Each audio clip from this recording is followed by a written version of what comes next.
Hello, everybody. Welcome to Crypto Musings, where I muse about crypto.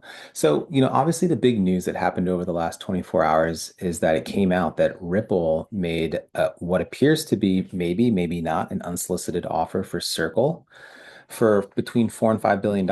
And I couldn't help but think the prospect of this was interesting. I agree here. I saw here on Twitter with Crypto Erie mentioning that it was really not about financials. I do agree that Ripple buying Circle is about dominating the stablecoin market and control or basically um, putting the curbs on competition. And certainly, I think that Circle was right to say no because I think that they're worth far more if they were to IPO. However, I also agree with her that this is just the first salvo. There's more to come. And realistically, I actually think that Circle selling itself to Ripple is a good idea. I think as we move forward, there's going to be more and more competition from different stablecoins. Right now, Tether is the number one stablecoin, but Tether's future is not certain. We don't know what they're going to do. There was talk of them launching something specific in the US market,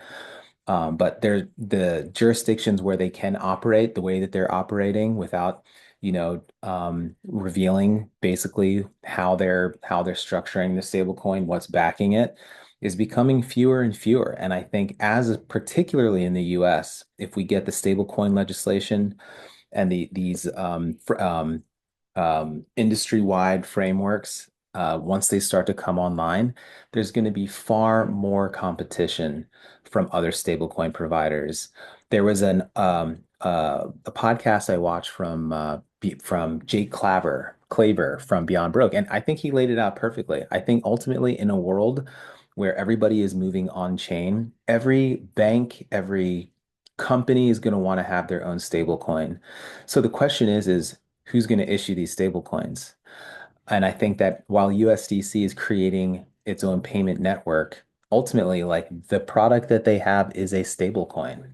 And I think in a world where everyone has their stable coin, which one are you going to use? Every company or bank that issues a stable coin is going to want to use their own stable coin. So I think in that world, you're going to need a bridge asset like Ripple, like Ripple's XRP. It's going to be necessary. And I think as more stablecoins come online, I think the opportunity for Circle becomes smaller and smaller. So generally, I think that they're worth a lot more. I think that this is just the first offer. And here's the other thing to look out for.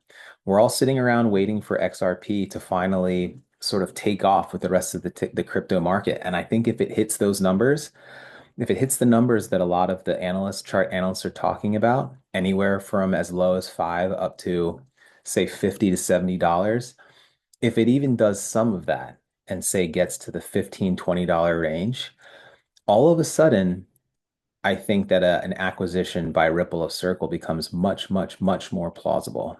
And I think that at that point they'll be able to afford to pay significantly more. Just my crypto musings. If you enjoyed, give a like, subscribe, and talk to you next time.